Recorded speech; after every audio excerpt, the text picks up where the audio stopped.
Termasuk investor Indonesia sudah mulai banyak masuk ke cryptocurrency, terutama untuk generasi Z gitu ya, yang memang mereka ketika lahir udah kenal dengan teknologi, sehingga akhirnya dengan adanya cryptocurrency yang dimana ini investasi yang cukup baru juga termasuk, dan mereka dengan juga menggunakan teknologi, sehingga akhirnya ini menarik buat Gen Z untuk masuk dalam dunia kripto.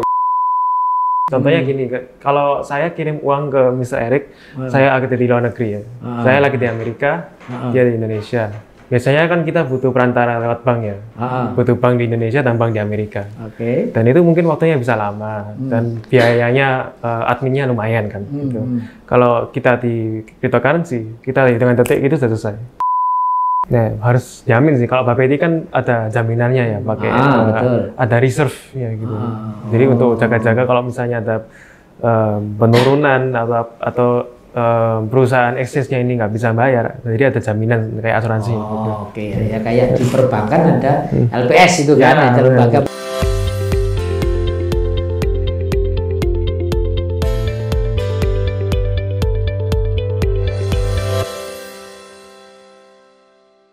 Assalamualaikum warahmatullahi wabarakatuh. Salam sejahtera untuk kita semua, Tribuners dan pemirsa harian Surya dimanapun berada. Kripto adalah salah satu mata uang digital baru di Indonesia, dan diprediksi di tengah dinamika dan kontroversinya, kripto akan terus tumbuh di Indonesia. Salah satu penyebabnya adalah banyaknya generasi Z yang mulai mengenal dan meminati mata uang baru ini. Nah, untuk mengetahui lebih dalam tentang kripto, telah hadir di studio Fakultas Ilmu Ekonomi Ilmu Komunikasi Universitas Katolik Widya Mandala Surabaya, dua narasumber yang sangat luar biasa. Siang ini ada Mas Erik Theophilus Gunawan, dosen Fakultas Bisnis UKWMS Surabaya. Mas Erik. Dan di sampingnya ini ada Mas Kevin Budiono, salah satu mahasiswa Fakultas Bisnis UKWMS Surabaya. Dan ini Tribuners, salah satu pelaku kayaknya ini untuk di dunia kripto. Baik, saya ke Mas Erik dulu ini, Mas Erik. Mas Erik, sebelum kita ngobrol lebih jauh ya, mungkin Mas Erik bisa menjelaskan ke Tribuners dan pemirsa yang belum paham sebetulnya cryptocurrency itu apa dan teknologi yang digunakan itu seperti apa, sehingga ini makin menarik minat masyarakat terutama di Indonesia. Silakan, Mas. Oke, sebenarnya cryptocurrency itu kan sebenarnya kalau misalnya gampangannya itu adalah mata uang digital gitu ya. Jadi memang kalau misalnya cryptocurrency di sini kan kalau misalnya kita sudah banyak mengenal kayak ada rupiah, ada juga dolar, dan itu yang mungkin seringkali kita gunakan untuk transaksi jual beli gitu ya. Dan di sini kalau misalnya sekarang ada teknologi baru yang dinamakan dengan cryptocurrency, di mana cryptocurrency itu mata uang yang dibuat digital, jadi nggak ada bentuk fisiknya gitu. Jadi makanya di sini karena ada kemajuan teknologi sehingga akhirnya dibuatlah mata uang digital itu. Dan akhirnya muncullah cryptocurrency. Dan di sini kan cryptocurrency sudah menggunakan sistem blockchain. Jadi memang sistem ini memang dibuat supaya kepemilikan digital, karena kan seringkali nggak jelas ya kalau digital itu kepemilikannya siapa gitu ya. Jadi makanya akhirnya ya dibuatlah sistem blockchain ini yang untuk kayak semacam kayak memfondasi dari cryptocurrency ya, supaya akhirnya muncullah blockchain yang akhirnya bisa membuat aset digital itu punya kepemilikan jelas, tulisnya pemilikannya siapa, dicatatnya seperti apa, itu lebih jelas dengan adanya sistem blockchain itu sendiri. Mas Erik, berarti sebetulnya selain kripto ada juga mata uang digital yang digunakan di dunia, termasuk di Indonesia. Selain kripto ya, namanya kripto gitu. Adakah nama lain dari uang digital ini? Sebenarnya kalau cryptocurrency ini kan sebenarnya ada banyak sekali koin ya. Sebenarnya kan kalau cryptocurrency ini basicnya adalah koin digital, dan itu memang ada banyak sekali dalam cryptocurrency itu ada banyak jenis koin di dalamnya gitu ya. Jadi selain salah satunya yang paling sering kita dengar adalah Bitcoin salah satunya, dan ada Binance dan juga ada Ethereum dan lain sebagainya, cukup banyak, dan termasuk altcoin yang istilahnya koin kecil gitu ya, yang akhir-akhirnya juga banyak sekali juga artis akhirnya menggunakan memunculkan koin-koin baru gitu ya, termasuk ada koin meme juga, jadi cukup banyak. Jadi cryptocurrency itu induknya dia sebenarnya punya beberapa nama koin juga gitu ya. Betul. Mas Erik ya. Baik, Mas Erik, menurut pantauan Mas Erik sendiri ya, seberapa besar jumlah investor kripto di Indonesia, termasuk dari kalangan generasi Z itu, Mas Erik? Sebenarnya kalau secara jumlahnya saya nggak tahu ya, tapi maksudnya persisnya ya kurang lebih sekitar 50% lebih lah ya, Gen Z itu sudah mulai masuk ke 50% ya? Iya, sudah bahkan mungkin 50% lebih kayaknya, karena termasuk investor Indonesia sudah mulai banyak masuk ke cryptocurrency, terutama untuk generasi Z gitu ya, yang memang mereka ketika lahir udah kenal dengan teknologi, sehingga akhirnya dengan adanya cryptocurrency yang dimana ini investasi yang cukup baru juga termasuk, dan mereka dengan juga menggunakan teknologi, sehingga akhirnya ini menarik buat Gen Z untuk masuk dalam dunia kripto gitu ya. Jadi itu ya salah satu penyebabnya kenapa kalangan Gen Z itu tertarik ya di cryptocurrency. Tapi betulkah demikian, Mas Kevin? Sebetulnya menurut Mas Kevin sendiri, apakah hanya faktor itu yang membuat kalangan generasi Z mulai tertarik dengan cryptocurrency, Mas Kevin? Kalau saya sendiri sih ada faktor ya, FOMO ya, FOMO kuat sekali itu. Dan kita juga sebagai Gen Z ya, kita nyari ya, berbagai banyak peluang ya. Kita mungkin lihat ada peluang baru di cryptocurrency ini, karena ya misalnya kalau kayak saham gitu mungkin lebih mainannya generasi boomers gitu ya. Ya, jadi mungkin kita lihat ada peluang yang lebih ya, mungkin lebih cocok juga buat kita untuk cryptocurrency gitu. Saya pribadi. Mas Kevin sendiri sudah punya cryptocurrency atau tidak pernah main di saya sistem investasi di cryptocurrency. Luar biasa ini. Baik, Mas Erik, selain yang dijelaskan tadi ya soal memang kelompok Gen Z ini lahir sudah mengenal teknologi gitu ya, faktor-faktor tantangan misalnya ya, soal keamanan, soal volatilitas pasarnya yang fluktuatif sekali kan pasar kripto ini gitu ya. Sebetulnya apakah itu nggak justru membuat mereka takut, kok malah makin senang? Kenapa menurut analisa Mas Erik? Sebenarnya kalau dari sisi Gen Z sendiri ya, karena kan secara kalau misalnya dalam dunia investasi itu kita mengenal profil resiko. Jadi istilahnya kalau ketika ketika semakin tua gitu ya umurnya gitu kan, jadi akhirnya biasanya cenderung mereka lebih tidak berani malahan, karena ya mungkin ada banyak tanggungan juga, udah mulai memikirkan masa depan, mulai memikirkan hal-hal ya istilahnya, karena kan akhirnya banyak sekali yang harus digunakan ya uangnya untuk kebutuhan sehari-hari gitu, sehingga secara profil resiko biasanya mereka lebih ke arah konservatif. Nah, tapi kalau dari sisi Gen Z itu sendiri, karena istilahnya mereka ini masih ya istilahnya mereka juga kebanyakan masih kuliah, bahkan mereka belum ada tanggungannya cukup banyak gitu, sehingga akhirnya di sini secara profil resiko mereka senangnya cenderung agresif. Jadi mereka berani untuk ambil resiko yang besar. Dan dengan jadi misalnya ya ada isu soal kejahatan pasar uang ya, kayak peretasan, isu ini untuk pendanaan terorisme, itu menurut analisa Mas Erik itu belum cukup ya untuk membuat anak-anak Gen Z mereka takut untuk investasi di cryptocurrency menurut Mas Erik? Karena kalau dengan sistem cryptocurrency ini kan sudah menggunakan sistem blockchain ya. Sebenarnya kalau dari sisi teknologi, dengan adanya isu-isu terkait dengan adanya peretasan, lalu juga ada pendanaan tadi ya, pendanaan terhadap terorisme dan sebagainya, itu memang mungkin isu yang cukup biasanya mungkin bahaya ya istilahnya. Tapi di satu sisi dengan adanya teknologi blockchain ini justru malah membuat sistem yang transparan. Oke, justru mereka dengan sistem ini mereka malah lebih yakin sistem ini ketimbang sistem keuangan yang sudah ada barangkali Mas. Oke, ya. Apakah analisa Mas Erik ya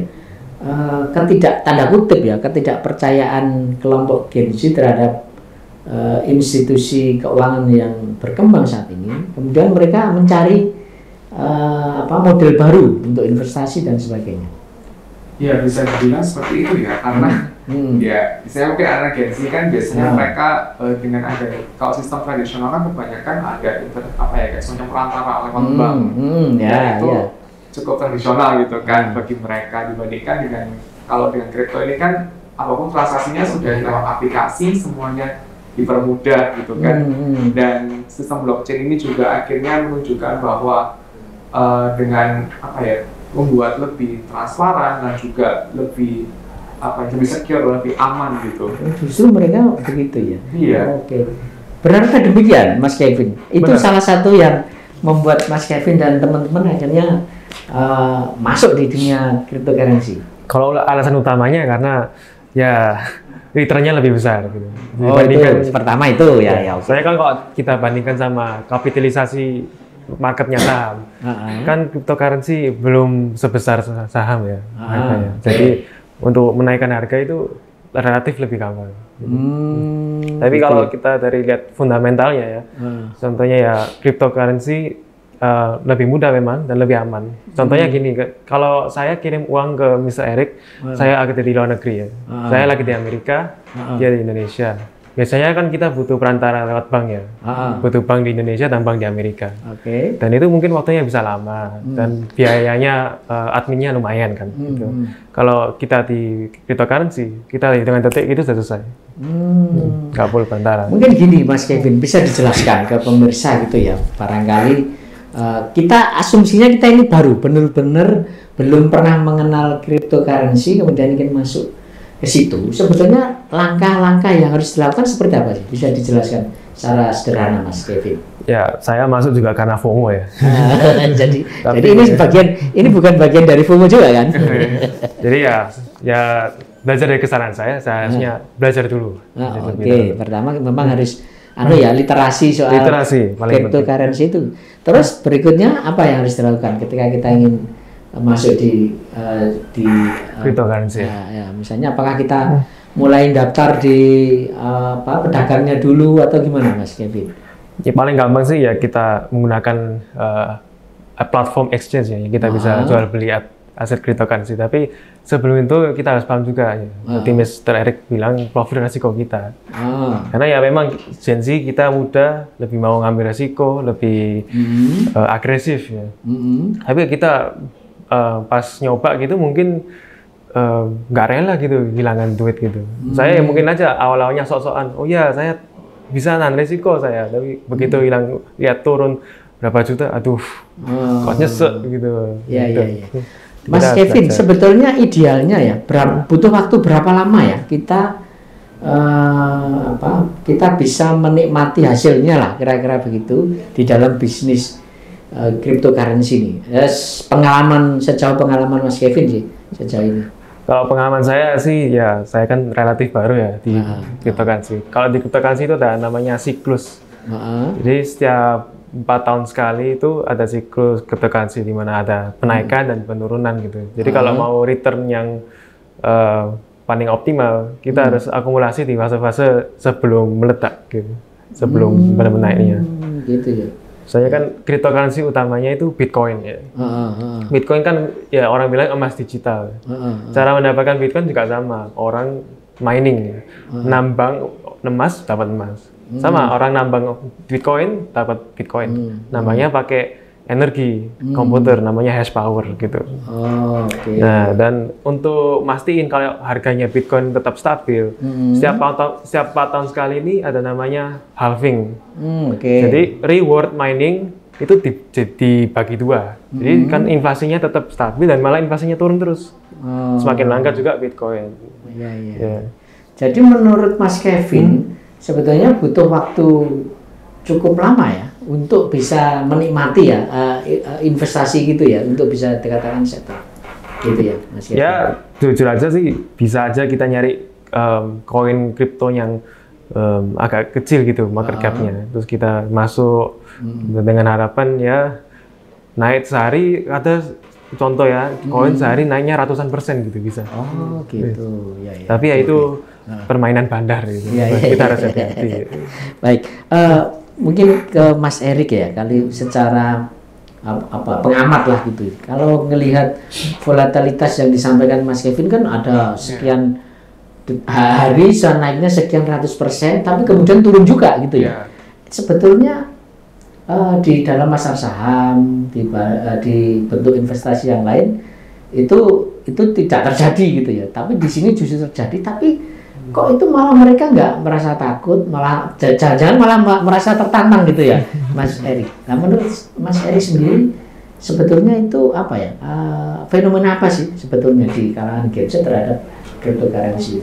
Sebenarnya kembali kayak apa ya, kalau misalnya di pasar saham itu sebenarnya kayak naik turun harga itu sebenarnya udah hal biasa sih. Kalau saham investasi lain itu sebenarnya adalah hal yang wajar gitu ya terjadi. Tapi memang mungkin kalau dalam kripto memang cukup ekstrim ya. Cukup ekstrim, betul. Naiknya bisa 100%, turunnya juga bisa 100% gitu ya. Jadi akhirnya ya ini yang membuat mungkin Genshin lebih tertantang gitu ya, gitu. Karena dengan profil resiko mereka lebih agresif, lebih berani ngambil resiko, dan juga melihat ternyata dalam sehari bisa menghasilkan return yang cukup besar, dan itu akhirnya mereka berani ngambil resiko itu jika dibandingkan dengan usia yang mungkin sudah millennials ataupun juga bahkan boomers, Gen X itu kan mereka memang masih belum tidak seberani itu, karena entah juga mungkin ada faktor lingkungan atau juga faktor usia, faktor ekonomi lainnya gitu kan, sehingga akhirnya mereka lebih ya tidak berani ngambil di cryptocurrency gitu. Bahkan kalau dengan adanya turun langsung banyak itu mereka cenderung untuk langsung tarik uangnya gitu. Gitu. Jadi akhirnya ya membuat apa ya istilahnya ya Genshin lebih tertantang gitu ya dengan adanya keuntungan yang return yang langsung besar gitu. Gitu. Jadi memang ya faktor juga termasuk faktor pendidikan, literasi pun mungkin dengan orang-orang yang lebih paham dengan literasi bahkan mungkin lebih takut malah di kripto gitu ya. Karena istilahnya mereka ya langsung melihat dengan volatilitas yang naik turunnya cukup ekstrim gitu. Dengan apalagi kalau misalnya udah pakai uang panas gitu kan istilahnya. Istilah uang panas itu gimana kalau di cryptocurrency itu artinya gimana Mas Erik maksudnya? Kalau uang panas itu maksudnya kayak uangnya itu dipakai untuk kebutuhan sehari-hari. Jadi misalnya pertama apalagi juga ada beberapa kasus juga gitu kan, anak kuliah pakai uang kuliah gitu kan, kripto, main kripto. Mas Kevin sendiri pernah nggak, maksudnya dalam literasi ini ya, literasi kripto itu sebenarnya kayak begitu itu menjadi pertimbangan juga nggak sih? Kalau menurut Mas Kevin? Ya, literasi buat saya nomor satu ya. Kita harus paham dulu. Ya, kalau kita tahu aset ini bisa naik ratusan persen, ya kita harus tahu juga kalau ini bisa turun juga ratusan persen. Nah, itu pentingnya di literasi itu ya, Mas ya. Jadi harus sadar dulu bahwa ini memang menantang, menarik gitu ya, returnnya tinggi, tapi juga risikonya juga besar juga gitu ya. Kita harus tahu kapan jual, kapan beli juga gitu. Nah, intinya gitu. Nah, itu butuh waktu sih untuk belajar. Dan kita harus alokasi, disertifikasi juga. Oke. Mas Erik, sejak tahun kemarin kan sudah ada bursa kripto ya. Badan Pengawas Perdagangan Berjangka Komoditi (BAPEPT) meluncurkan itu, dan sudah banyak ini yang bergabung ke bursa kripto itu. Analisa Mas Erik dengan hadirnya bursa kripto ini akan makin meningkatkan ini pasar kripto atau justru bagaimana Mas? Analisa Mas Erik? Kalau menurut saya justru ini malah bisa meningkatkan investor kripto, karena memang salah satu kelemahan dari cryptocurrency ini kan memang masih belum banyak regulasi. Jadi istilahnya istilahnya kalau karena makan dari itu juga pasarnya naik turunnya cukup ekstrim gitu ya. Karena banyak sekali banda dan juga secara pasarnya juga belum sebesar di pasar modal. Sehingga akhirnya ya bisa jadi regulasinya belum ada, sehingga akhirnya ini membuat ya apa ya naik turunnya cukup ekstrim tadi ya. Nah makanya dengan adanya regulasi ini, terus juga ada bursa kripto yang sudah apa istilahnya ada badan yang lebih jelas gitu ya dalam menangani regulasi ini, justru malah akhirnya secara investor atau pengguna kripto ini kan jadi lebih aman untuk bisa transaksi di kripto dan juga untuk jual beli di kripto. Jadi secara regulasinya lebih jelas dan juga kita sebagai customer pun lebih nyaman gitu. Gitu. Tapi apa ya Mas? Sosialisasi yang dilakukan oleh pemerintah terhadap cryptocurrency ini sejauh ini sudah maksimal atau masih perlu ditingkatkan lagi Mas? Kan ini sudah ada kayaknya sih ini nanti isunya kabarnya kan pengawasan kripto ini ini masa transisi dari Bapepti nanti akan di handle langsung oleh OJK, Otoritas Jasa Keuangan. Menurut Mas Erik idealnya apa ya, regulasi seperti apa sih yang dibutuhkan untuk agar kripto ini makin baik, makin kuat, tapi dari sisi keamanannya makin penggunanya terlindungi ya, yang lain terlindungi. Regulasi yang kayak apa yang perlu kita punyai gitu Mas? Kalau menurut saya, jadi kalau dari kripto sendiri kan memang secara ya naik turunnya kan lumayan tinggi jadi ya, dan mungkin kalau misalnya bisa saya compare dengan saham, karena kan kalau misalnya di saham itu kan sudah ada OJK yang benar-benar meregulasi ya, dan itu juga akhirnya bisa lebih secara volatilitasnya tidak setinggi kalau di kripto. Memang kalau dari OJK sendiri kan sudah ada aturan bahwa maksimal 30% gitu ya kalau misalnya kenaikan dalam sehari. Paling tidak dengan adanya regulasi seperti itu kan, kalau misalnya ada perusahaan atau bandar yang di pasar modal itu melanggar hal itu kan bisa disuspend. Jadi memang harapan saya dengan di kripto ya mungkin itu bisa diterapkan gitu ya. Jadi soal ini ya istilahnya reward and punishment-nya lah itu dengan adanya bursa, kita sudah ada bursa kripto, kemudian nanti kita berharap ada lembaga yang punya otoritas lebih kuat mengawasi itu. Dari fakta-fakta ini menurut Mas Erik kira-kira di tantangan dalam 2024 dan tahun-tahun mendatang apa lagi Mas yang harus kita antisipasi di dunia cryptocurrency ini?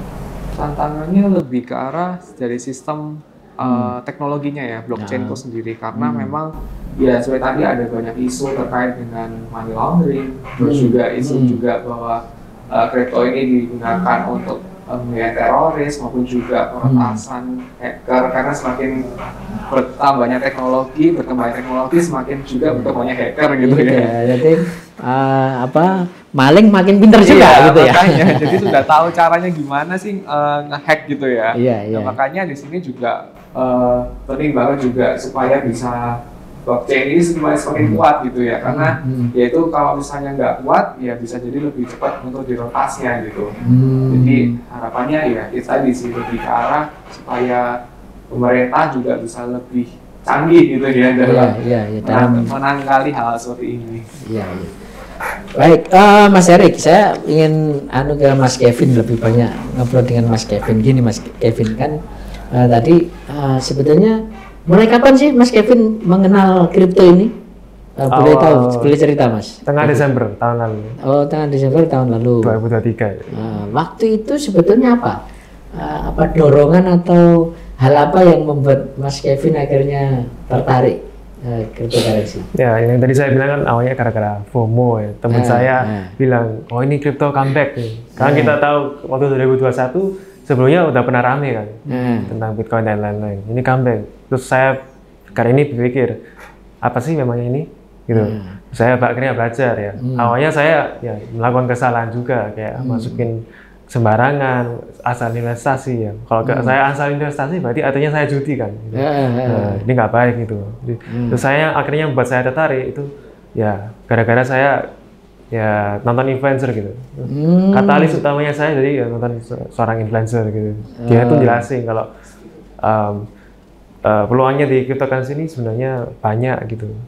Karena teknologinya ini fundamentalnya sangat kuat gitu. Kan orang bilang kalau cryptocurrency nggak ada fisiknya gitu. Padahal kuat gitu.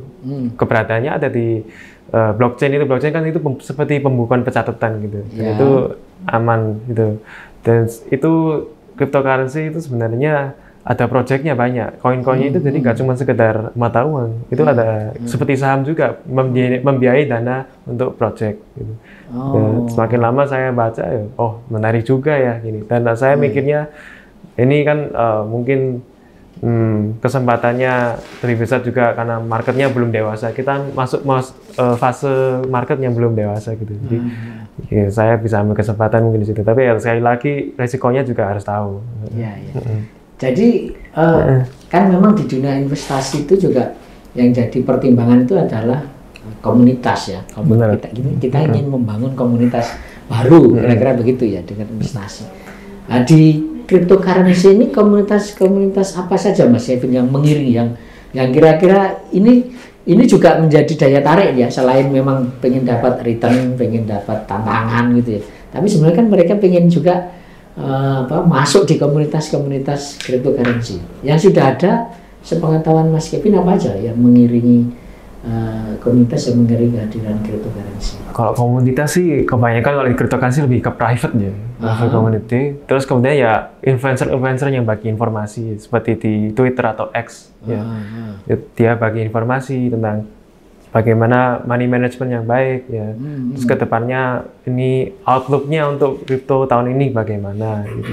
Terus kelebihannya kalau kita ikut komunitas gitu ya kita bisa saling membahas kan, saling bahas, saling analisis gitu. Ya, kita ada lingkungan yang baik loh untuk saling tumbuh. Iya, jadi saling saling berbagi di situ gitu ya. Dan itu sifatnya global ya, Mas Kevin ya. Jadi tidak hanya di Indonesia, tidak hanya Jawa Timur gitu, sifatnya global gitu ya. Di luar kan lebih ramai juga kan.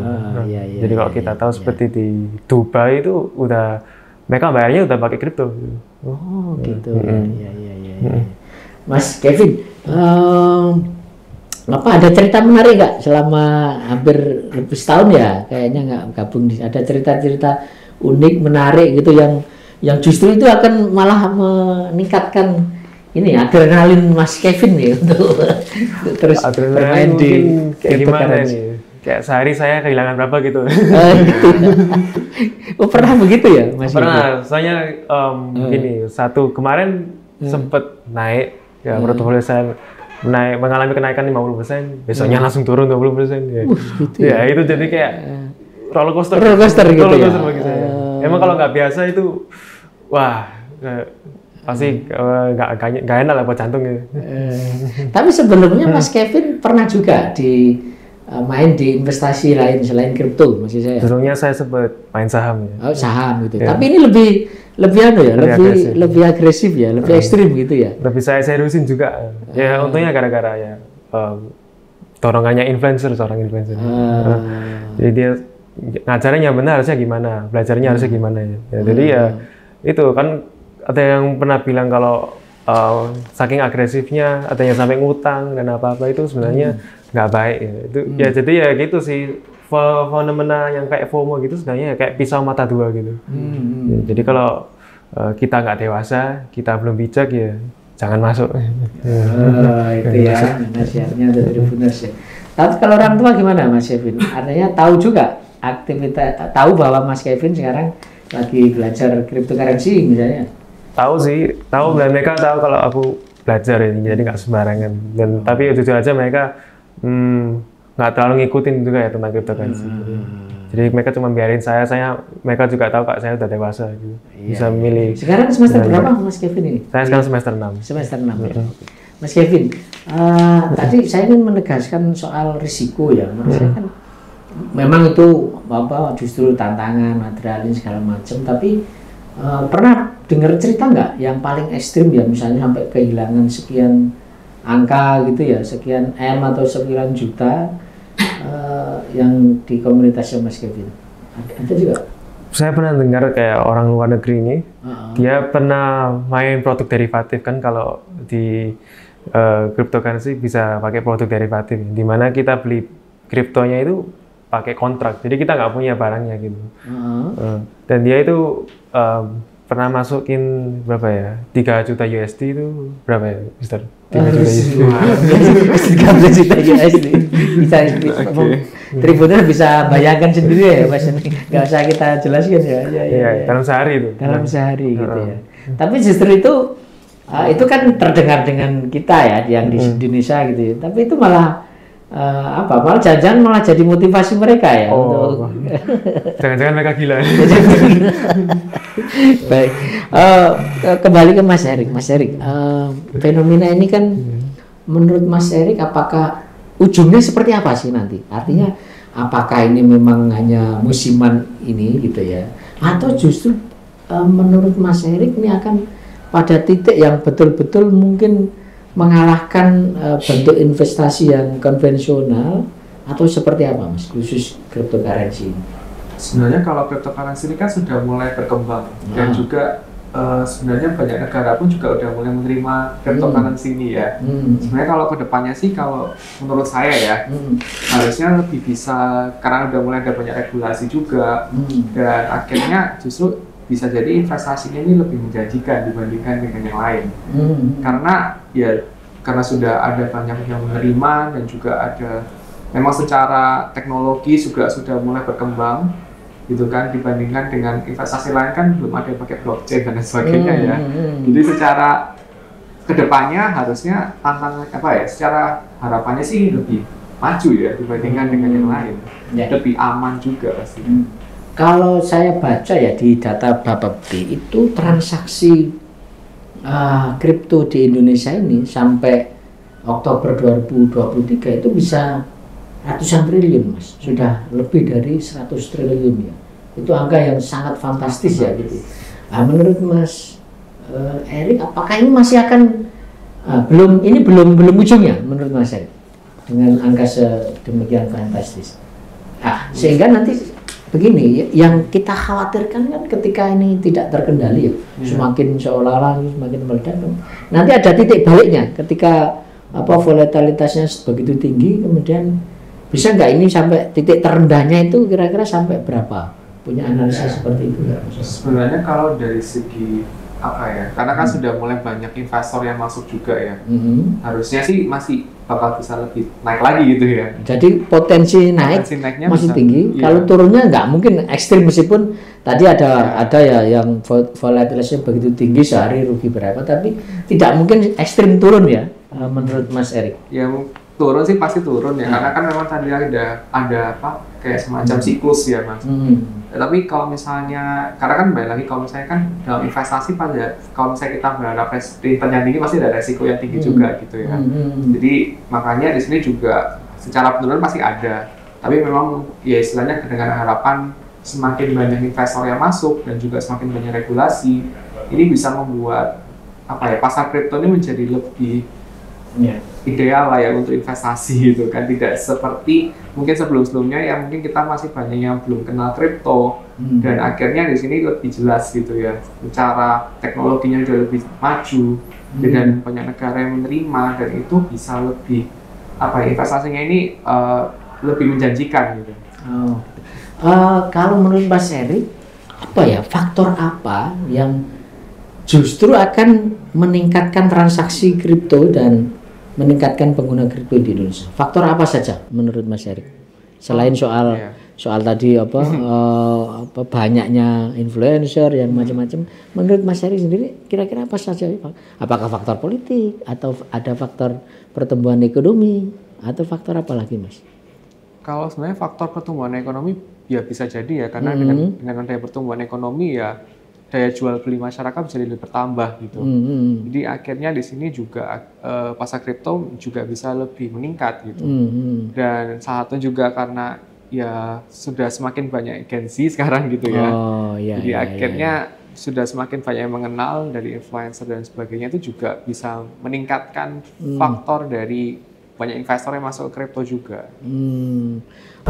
Atau begini pertanyaannya Mas Erik ya, mungkinkah keberadaan cryptocurrency ini selain memang dari Gen Z ya, Gen Z akan tumbuh terus, tapi bisakah mereka kemudian menggeser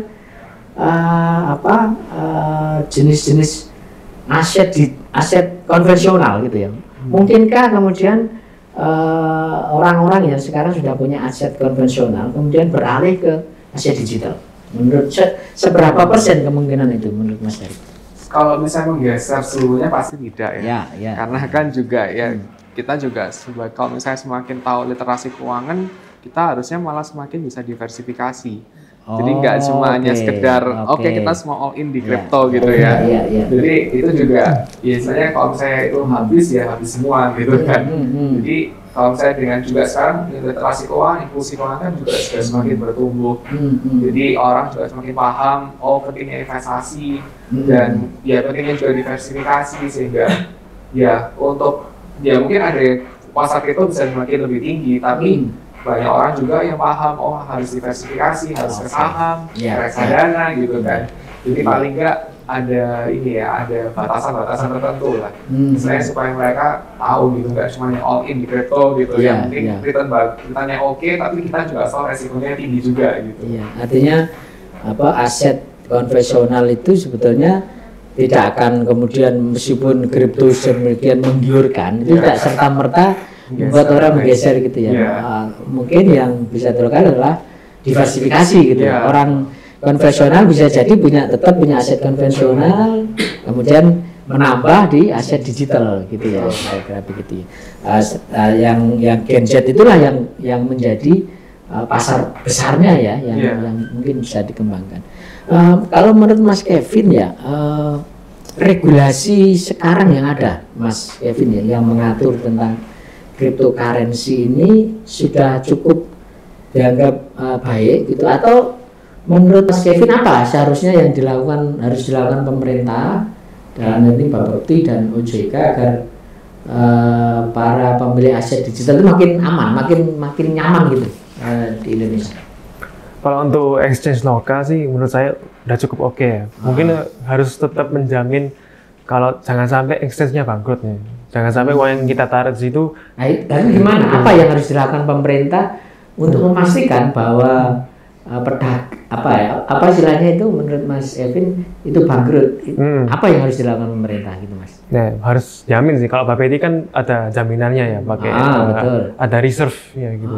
Jadi untuk jaga-jaga kalau misalnya ada penurunan atau perusahaan exchange-nya ini nggak bisa bayar, jadi ada jaminan kayak asuransi.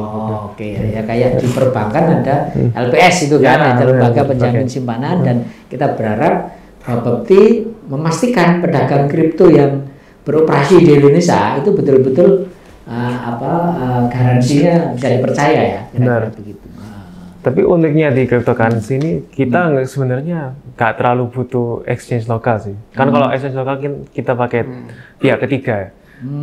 Jadi saya beli di toko kripto gitu misalnya. Ya saya pakai jasanya toko kripto yang beliin buat saya. Iya paham. Jadi sebetulnya pedagang kripto yang sekarang eksis terdaftar di bursa kripto itu sebenarnya mereka juga tergantung di pasar kripto global ya, Mas. Benar. Jadi sebetulnya keamanannya bisa berlapis justru ya sebetulnya di dalam negeri sendiri tapi yang di global lah. Kalau yang di global ini Mas Kevin, bagaimana kita bisa memastikan bahwa pedagang kripto global itu juga aman atau yakin? Apa yang dilakukan sebagai pengguna? Saya bisa ngasih lebih ke outlook ya. Sekarang fasenya di mana institusi mulai masuk. Ya. Jadi contohnya bank-bank ya, seperti JP Morgan gitu, mereka mulai masukin Bitcoin atau kripto di balance sheet-nya mereka. Jadi mereka mulai testing gitu, mulai nawarin juga ke kliennya mereka, dan kliennya mereka ini kan besar, korporat yang jutaan dolar gitu ya, mulai nyoba. Dan kalau misalnya udah adopsi untuk institusi, pasti ada regulasi yang lebih ketat gitu. Pemerintah pasti akan lebih ngawasi. Jadi ngelihatnya itu aja ya, ini di pasar global ya dilihat aja mereka, aktivitas mereka, ya, mereka menjalin koneksi dengan siapa itu bisa kepantau ya.